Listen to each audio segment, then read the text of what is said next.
Good day and welcome to Westchester Talk Radio, westchestertalkradio.com. I'm John Marino and we are produced by Sharc Creative. And we are made possible by our friends over at Entergy, the Indian Point Energy Center. At Entergy, they promise to continue to support our communities right through April of this year, 2021. Lipolis Electric. Don't get caught in the dark. Get Lipolis. Also by Hightower Westchester Fiduciary Advisors, managing your wealth to a fiduciary standard, and White Plains Hospital. Our thanks to our heroes at White Plains Hospital for all they've done throughout the COVID-19 pandemic here. What's happening in the Lower Hudson Valley is our show. And talking about our heroes, one of our heroes locally is Armando Chick Galella from Sleepy Hollow. Armando Chick Galella has turned 100 years of age. He is a veteran, and at the age of 100 is still working with the veterans community to honor those who gave their lives for this country in one way, shape, or form, whether or not they paid the ultimate sacrifice or whether they just spent years in the military, whether it be a few years or made a career out of the military. Armando Chick Galella was at Pearl Harbor back in 1941 and just recently worked with the Historical Society of Sleepy Hollow to put together a memorial to raise almost $100,000 to put together a memorial for Gold Star mothers. First of all, Chick Galella, Armando Galella, thank you for joining us on Westchester Talk Radio. And how are you? Thank you. Great to have you with us here. What do you prefer to be called, Armando or Chick? Chick. Chick, I had that feeling. Now, Chick, tell us about your early life. Where were you born and raised? I was born 114th or 116th at First Avenue, New York.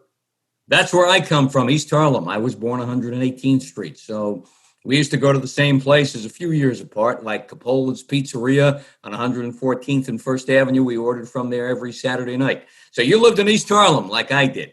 We kept the flats. Yep. I lived in a railroad flat as a kid before we moved into the projects. I lived over Patsy's Pizzeria. My mother grew up in that apartment there over Patsy's until we have something in common. Yep, the old railroad flats, like my mother would call them. Yeah, there you go. So we kind of grew up the same way in the old neighborhood like that, in the old railroad flat. When did you leave East Harlem? When did I leave New York? Yeah, East Harlem, yep.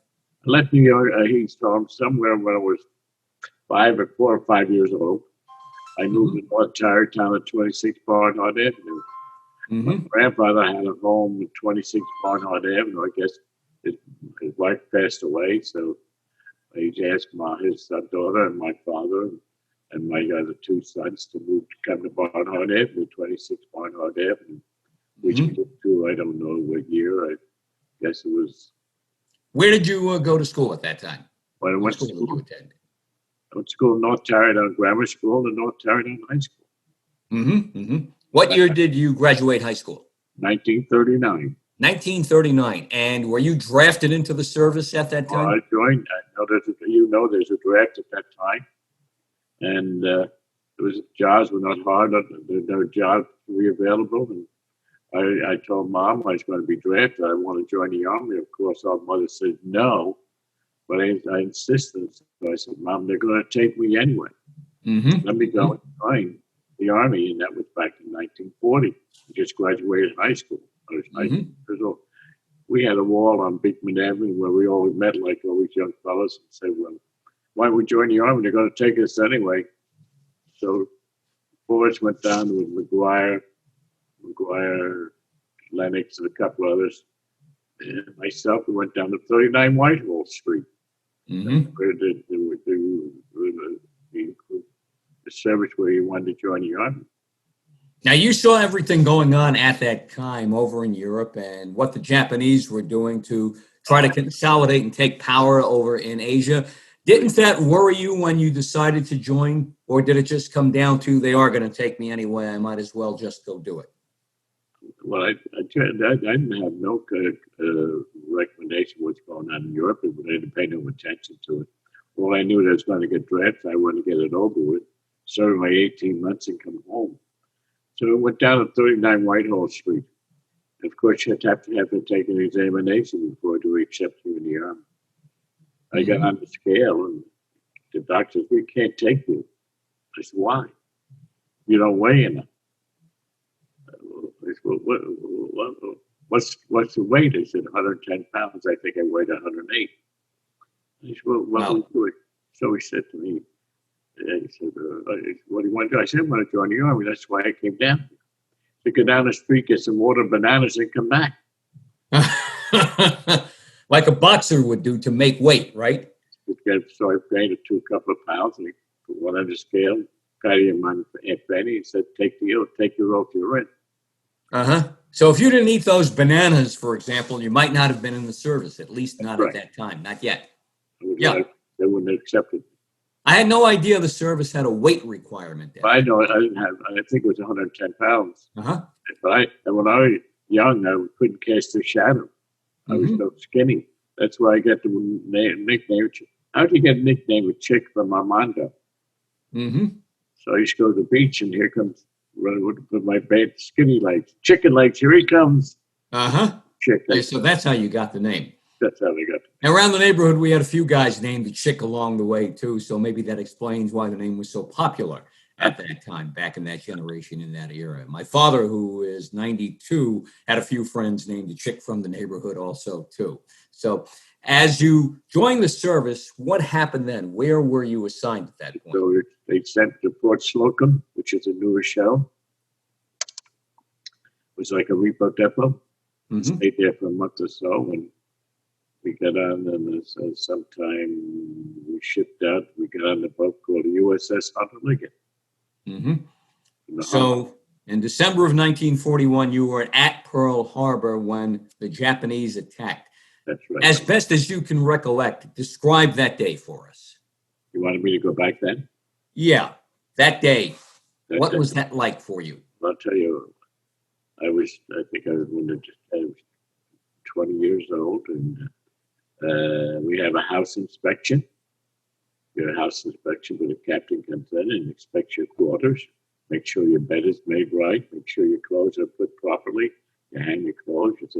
And I was a private Galella, and the captain said to my first sergeant, said, give Private Galella a pass. You can give me a pass to go downtown Honolulu. Oh my gosh, I can go downtown. I'm 20 years old. So life good. We only got paid $17 a month. Wow. And I sent my mom $5. I ended up with $12. Well, that $12 you had to spend, your own personal items, aftershave, cream shave, lotion, a lot of little incidentals. You end up with about $10 or $11. So I had to pass to go downtown. This was on a Sunday morning. Inspection was December 6th on a Saturday. So I got up early Sunday morning because I didn't want to get downtown and have breakfast, because I tried to save some money and have breakfast at the mess hall. So I went down to the mess hall, got up early in the hall, and then all of a sudden, about 7, close to 8, whoom, whoom, whoom. What the hell is going on? I could see the Japanese planes with their circles going over the highest of the treetops. Wave after wave after wave, because Hickam Field is right directly next to Pearl. I don't know if you know that. Hickam is right next to Pearl Harbor, because we used to go to watch the Navy come in, ships come in and go by the water and sit on the bench and watch the Navy come in. What they did, they hit Hickam and hit Pearl at the same time, and it never seemed to have no one wave after wave. They kept on coming and coming and coming. When the hell is this going to end? So anyway, I have a friend. I have a friend by the name of John Marino. He was in the Air Force. He was going to his. I passed him on the parade grounds. He went one way, and I went away. I went down to my motor pool to get my captain sent us down to the motor pool to get the equipment out of there. We're a communications outfit, telephone, switchboards, anything I do with communications, that's what we did. So we went down the motor pool, got our equipment. John and Wim went the other way. He was a mechanic down to the hangars to see what he could get in the airplanes up. I left Hickam Field where they put us in a volcano. I don't know the name right now. We were stationed in a volcano. for a couple of weeks. And I don't know, the volcanoes has a lot of vegetation because a lot of wild pigs and animals, and they rustle, you shot at everything anything you move, you shot at because you didn't know what the hell was going on. You don't know what's going on, so you use your rifle. Well, we left, and I think we stayed there a couple of weeks, give or take, and I came back. Oh my gosh, Hickenfield was a disaster. Pearl Harbor was. I'll just give you one idea. Those men in the Navy and the Army, we had no more chance than a snowball had in hell. We had no more chance because we had nothing to come back with.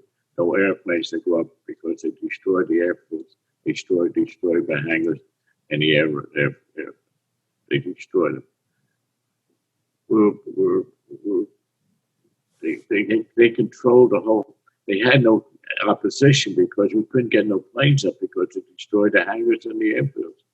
Well, we get back to Hickenfield. Of course, the barracks were partially destroyed. Hickenfield was some of the barracks were gone. The Pearl Harbor, the battle wagons were so with smoke and fire and stuff. With the Arizona's 1,100 men down there in the Arizona today. They use it as a memorial.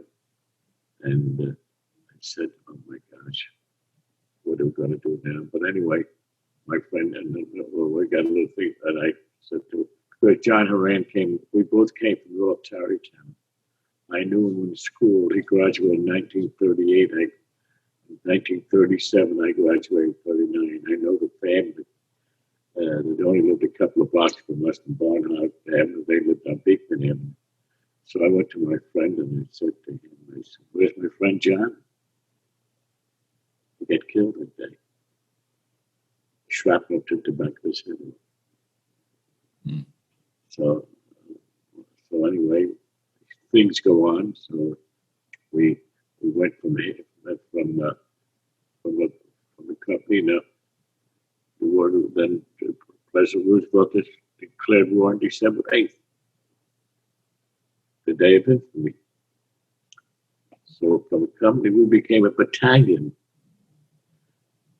because the draftees started coming into Hickam and Pearl Harbor in the Pacific, same as Europe, all of it. So from a company, they made us a battalion, giving it from 125 men to about 325 or 350 men. So they, from battalion, Company A had 150 men, Company B had 150 men, and the headquarters had about 20 or 25, 300 men. We were a regular army.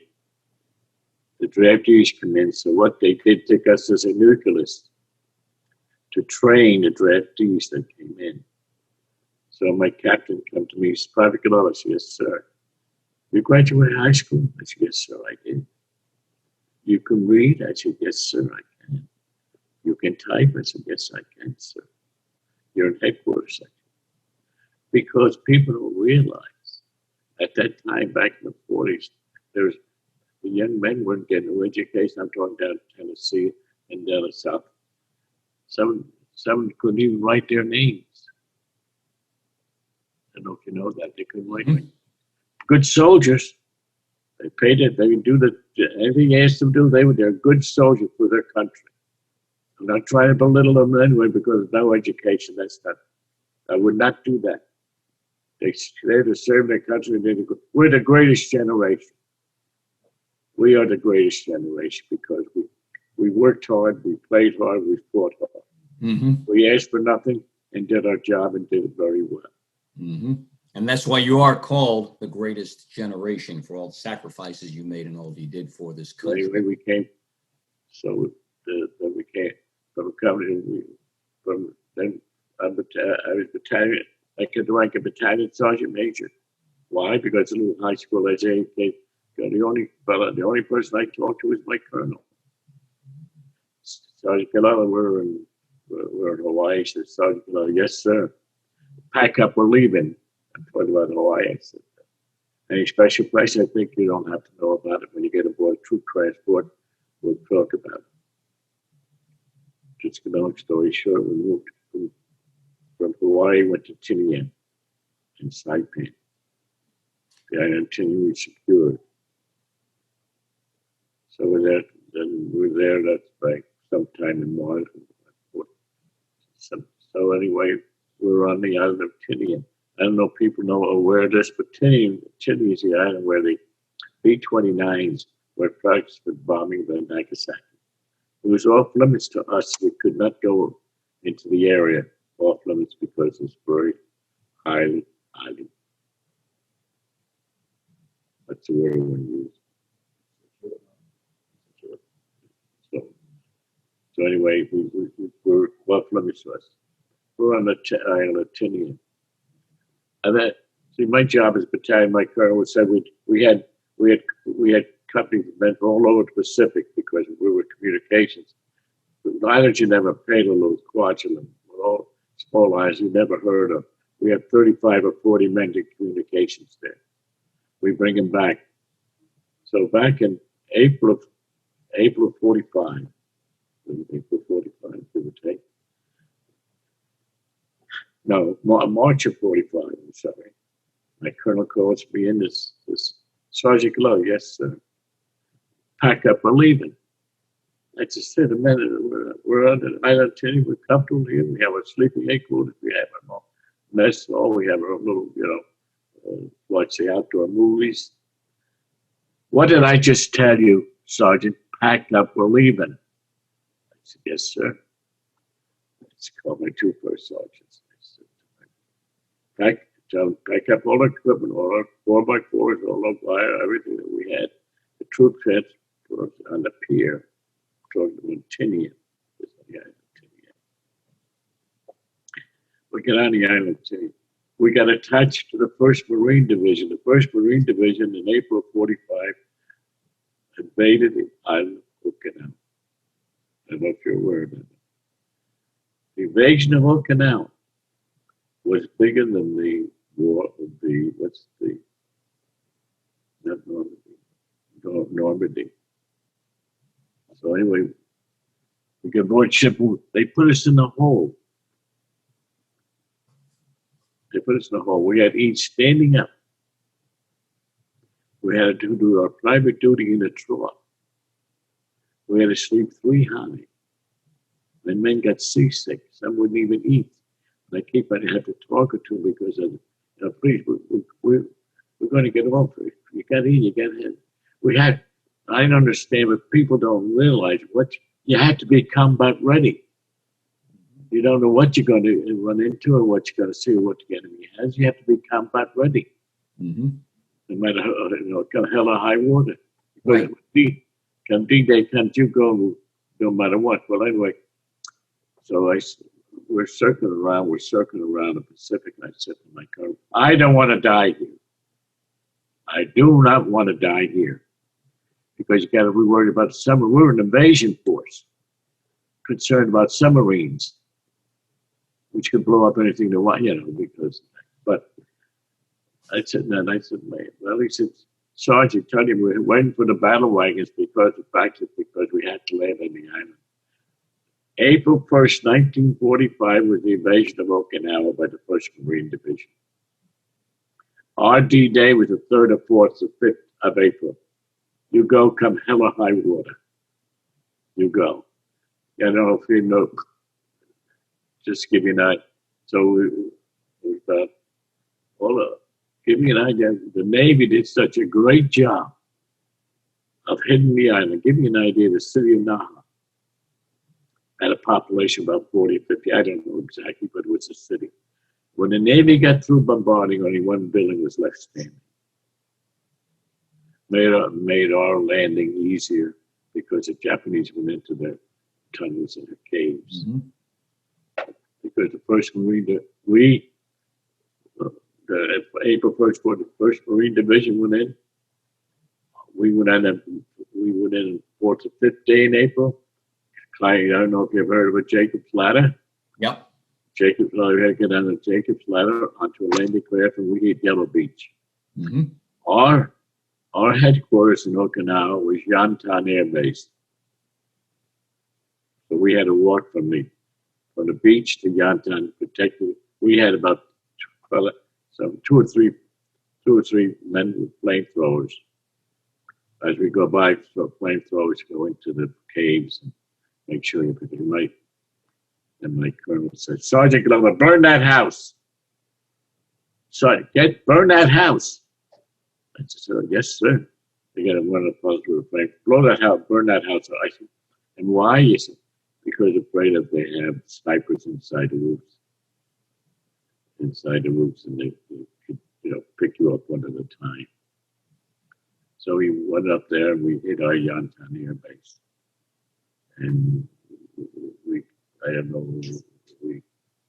stayed there, and the island of Okinawa was captured. And people don't realize the Battle of Okinawa was bigger than the Battle of Okinawa. People don't, because of the fact that many battle wagons burned. I don't know how many were there, but quite a few. They really gave us a good landing. Actually got bombarding the island itself so we can land. You talk about having been battle ready all the time. You had to be battle ready all the time. And you were part of not one, as it turns out, Pearl Harbor, but also a second major battle during World War II. And one of the most important battles of World War II, Okinawa, as you just described. And you touched on something I've always thought about. When you're in the service and in war, you have to be ready at all times. You watch war movies and you wonder, how are these guys, and they're depicting characters, obviously, but they're ready at all times. How did your mind stay ready all the time, knowing that anything could happen at any time? Better you than me. Better you than me. You don't ask questions, you shoot, go scratch. Mm-hmm. I'm here there for it's your life, not mine. Mm-hmm. They teach you how to kill. And it's your life, not mine. And you no questions asked. When they come out of the tunnels, don't prisoners, don't POWs. Because you know what they're going to do, because Japanese were good soldiers. They blow themselves up in front of you, and so when we blow up the caves going up and anybody can run out, we didn't take no prisoners. Uh-huh. So better you than me. Mm-hmm. You talk about respect too for your opponent in war, the way you just talked about the Japanese being good soldiers. That part of it too, that you know that whoever you're out there against has to do the same job you do against you, and you have to act accordingly. That war is war. And you have to act accordingly. By the way, Armando Chick Galella from Sleepy Hollow, grew up in North Tarrytown. The name, of course, about 30 years ago changed to Sleepy Hollow. He's with his son, Mike Galella. We thank Mike Galella for helping to arrange our talk here today on Westchester Talk Radio. What's happening in the Lower Hudson Valley? I'm John Marino with Armando Chick Galella of Sleepy Hollow. Chick, after the service, what was your life like? But first, let me go back. I will never forgive, or I'll never forget what the Japanese did on December 7th, 1941. I will never forgive. I will never forget it. It'll be in my mind till the day I die. Mm-hmm. That's why they call it the Day of Infamy. That's why we call it the Day of Infamy, that day, December 7th, 1941. What happened to you on Pearl Harbor Day and throughout World War II? I would assume that shaped the way you've lived your life since then. Let me check. First, let me go back. I can read the headquarters, and the directive came down that anybody with a certain amount of points should go home. Mm-hmm. That's me. Because I'm in the Pacific for 5 years. I got to get approval from my commanding officer. I said, sir, may I speak to you? And so he said, yes, sir, Sergeant, what's on your mind?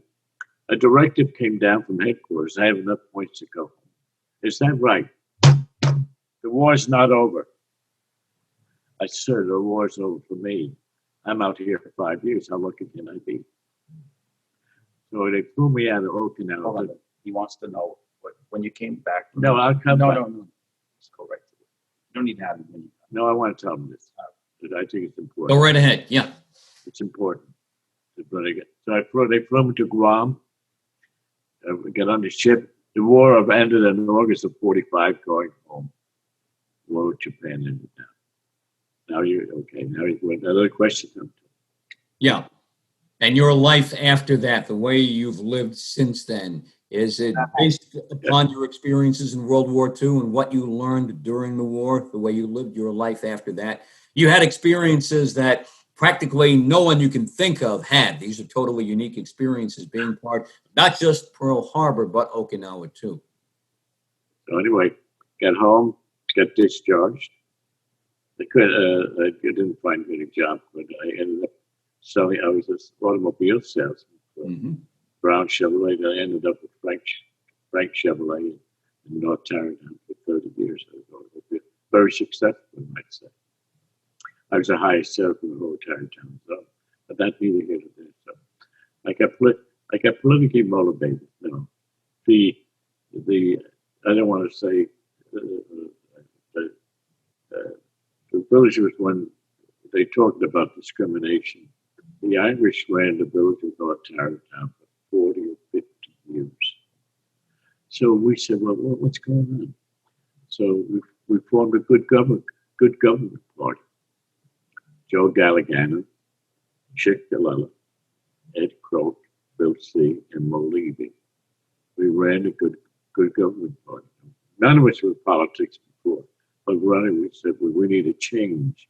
We made certain promises that we would start our own garbage collection, and we do away with some of the cream pies that get paid doing nothing, like the water board. And we got elected. The whole 4 of us. It's the first time that they ever run out of power.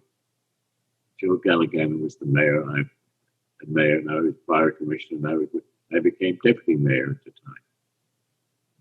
And we ran the village for 10 years or so. We started our own garbage collection. And another, I said, I got a call from the CEO at the Fullerton Royal Hospital. His name was Mr. Brown. He said to me, Trustee Galella, yes, sir. He said, we're no longer going to give you ambulance service. We're cutting down expenses. I'm just going to serve my people. That's your problem. I said, what? I said, well, what do I do in the meantime? You'll have to do something yourself. We're cutting expenses. Oh my gosh, good. I'm elected to serve the people. Whether you voted for me or not, I'm elected to serve you. That's my job. Whether you voted for me or not, but that's my job. So I said to Joe, and it's Joe, I got a problem with the hospital. They want to give us ambulance service because I can't make that decision. I don't want to give them fire protection.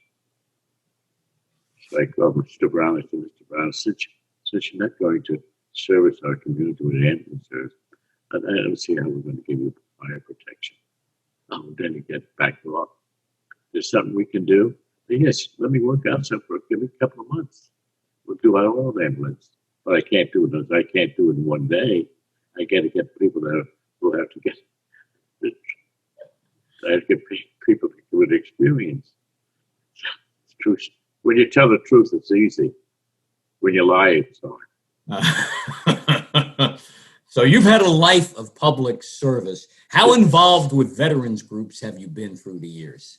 Like what? Veterans. How involved with veterans groups have you been? Oh, how involved? Well, yeah. About the fellow that paid the supreme sacrifices in my heart. They went through hell and back for you and I, for everybody. They went through hell. Some came home and some didn't. And I respect that. Till the day I die. I respect it. My son and I put up, Michael said, what's the matter with us? So we put 500 flags in front of the high school every Veterans Day. 500 flags. Meaningful. When you ride by, what is this? Because people, they get short memories. There's short memories. And they go, gee, where are the flags? To honor our veterans. That's what we do. And also, Michael, but would you believe through the Boy Scouts, through Michael. One Boy Scout wanted a young man, Eagle Scout. Eagle Scout, and he was an Eagle Scout. He went to every grave and counted every veteran's grave at Sleepy Hollow Cemetery, and he came out with those almost 800 names. Wow. What they did, the Eagle Scout, the Scouts, and Veterans Day with Michael and the Boy Scout troop. The Village of Sleepy Hollow donated 800 flags to put on every grave that's in the cemetery. And now there's 15. Huh? And now there's 1,500 total. Now there's 1,500 total. There's about 1,500 total flags. Wow. Or 15, combined school and the cemetery. That's incredible. What else? What the veterans are asking about just show a little respect. What they did and what they have done. I'm not looking for anything. Just thank you. Thank you. There were two simple words. Mm-hmm. And another thing, I have a park named after my friend John Marino, Horan's Landing in Sleepy Hollow down by the water. I had to go to Miss Horan and tell her how her son got killed. I had to do that. Why? Because I wanted to know he died a hero. That's why I'm so involved in the Gold Star Mothers.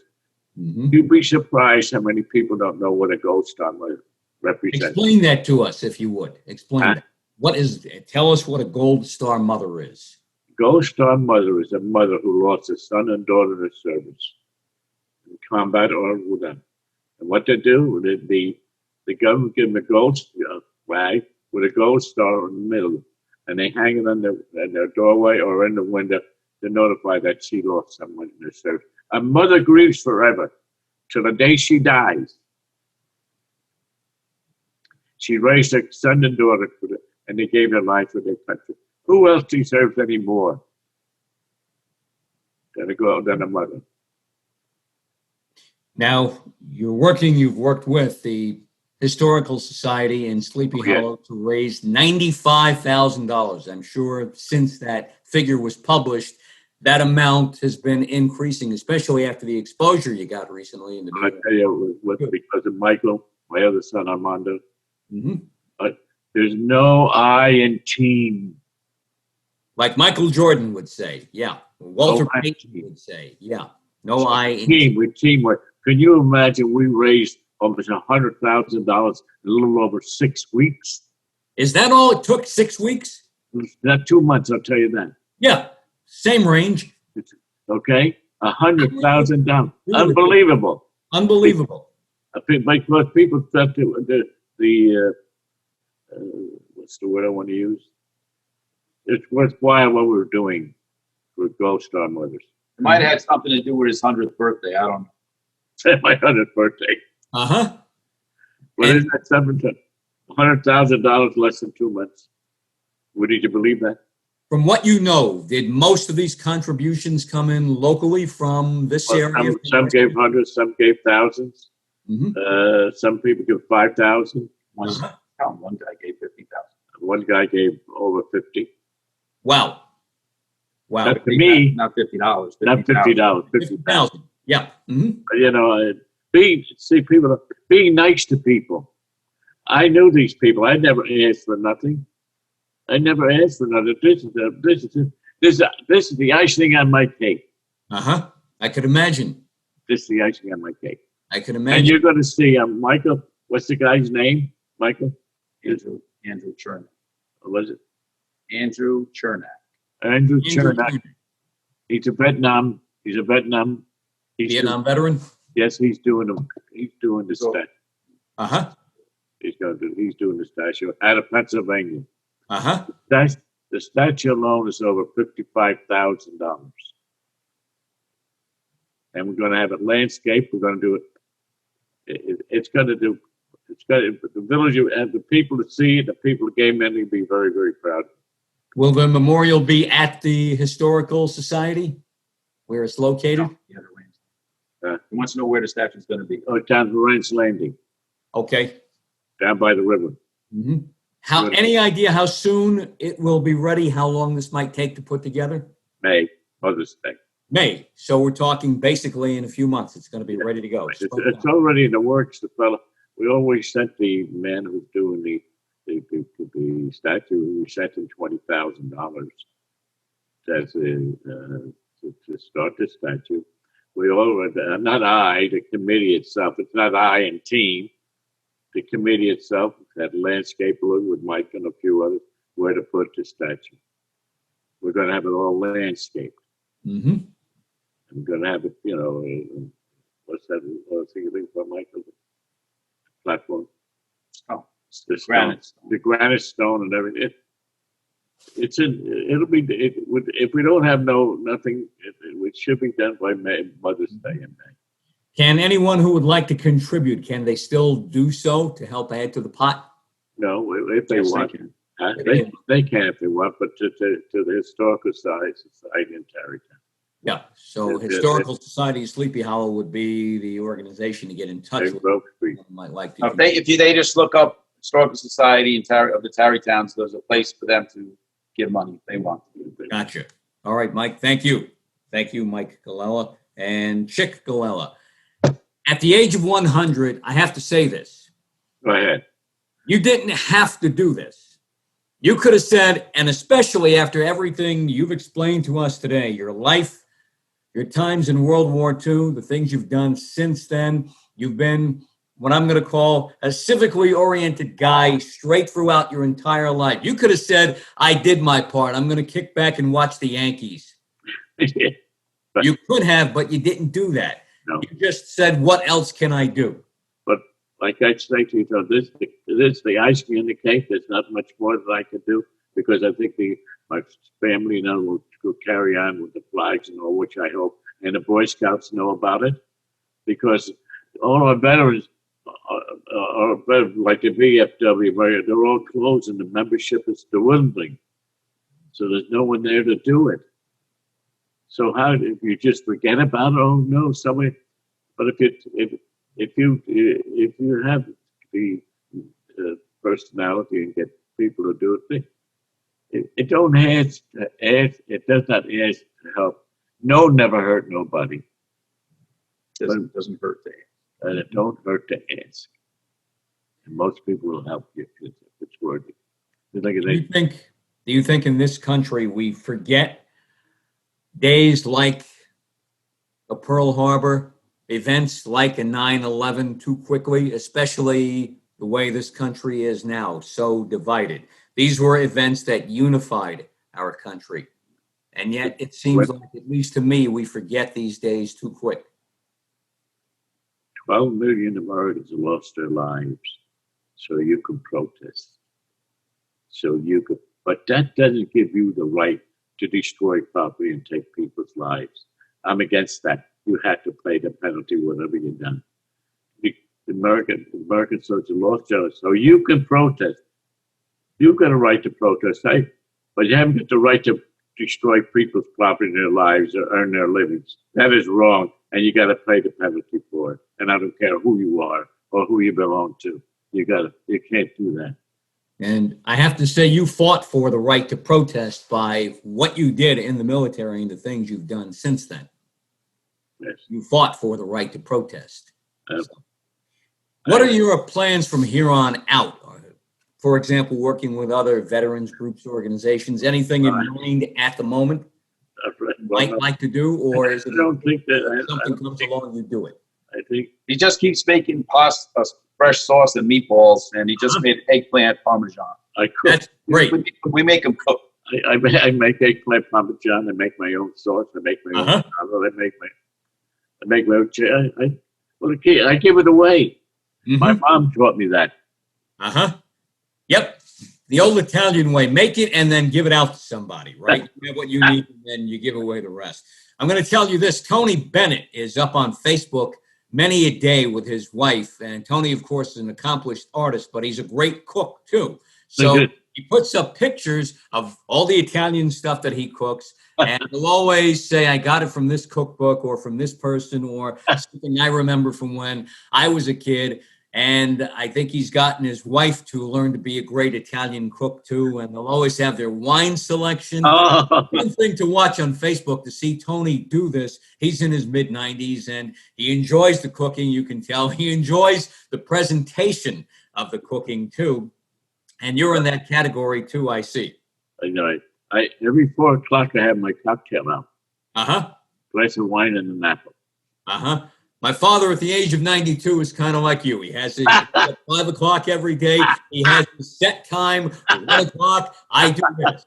5 o'clock, I do this. 9 o'clock, I do this. If you're in my way, well, get out of my way. So I know and understand the routine. So, and he just had his bust of Azul. Just a while ago. We sat down and he said, hey, take that out of the microwave for me and don't spill it. And then he gave me what he uses to take it out every day, how to set it up for him, because he likes to do that still on his own. But today it was a day of, you're around here. Let me put you to work while I have a chance, get you to do something. So, Mike, by the way, thank you for all you did. Just one question. I ran for mayor. What's that? I ran for mayor. I don't know. You ran for when did you run for mayor? 70s. Don't look at me. 70s? Uh-huh. Yeah. I What's lost that like running for mayor? What's that experience like when you run for public office? Well, I'm not a fence jumper. I'll tell you like it is. You vote for me, fine. But I'm not going to lie to you. I'll give you an idea. On Route 9, they want to put an expressway from Austin all the way into the bridge. I'm not an engineer. So, of course, they have the quorum, the woman wanted to have a quorum. So they got me up there and they said to me, first question they asked me, are you for the expressway? I said, no, I'm not a fence jumper. Yes, I am. I got to move people. You got to move people. If you go on Route 9, and I don't think I've ever been on Route 9 at all, there's traffic. I said, oh, you want to displace people. That is not so.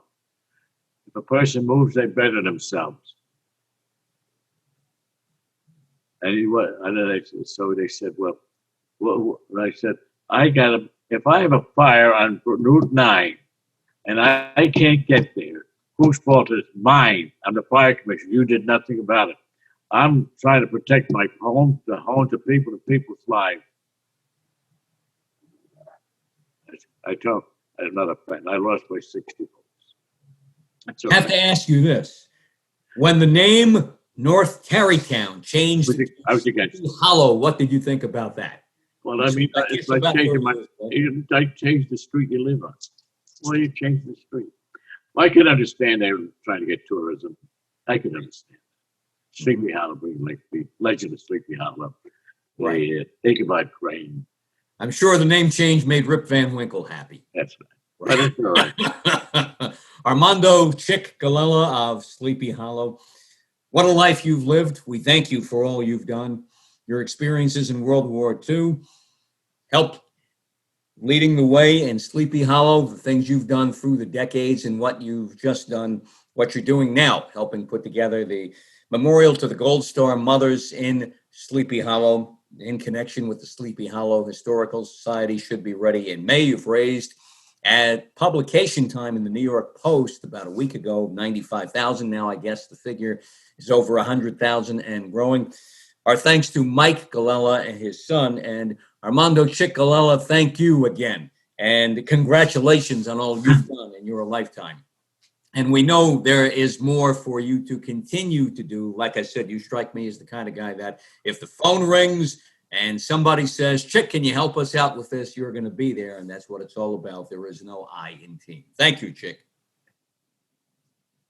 And I hope I did well for you. You did fantastic. Thank you for recollecting all those stories and informing us and educating us about what things were like back there in World War II on Pearl Harbor Day and the things you had to experience after that. I have a couple of uncles who went for World War II, a grandfather who got mustard gassed in the Argonne Forest in World War I. I have an uncle whose name is Armando, also like you, who was shot up in Northern Europe in World War II and lived the rest of his life, another 60 years or so, with a body filled with shrapnel. He did not let any of that get in his way of living the life he wanted to live. Another uncle who passed away a few years ago, very fortunate to have made it out of World War II because he was on a ship in the North Sea, and his ship got a directive to switch positions with the ship behind them. They were the first ship in the formation. They got word to switch ships with the ship behind them. They went to second in the formation. A German U-2 boat passed by right then after the switch, and everybody on the boat that moved in the first position perished after the attack by the German U-2 boat. My uncle was fortunate enough to be on the boat that got moved, and he was able to live a long, productive, great life after that. And I understand that when you're in war, a lot of it is a matter of luck, and hopefully getting out of there is being in the right place at the right time, and a lot more of the skills that you learn also too in the military to help you through. You took everything you learned in the military, before the military and after the military, and turned it into one of the most productive lives we could have possibly imagined in this area here in Westchester, and especially in the Sleepy Hollow area.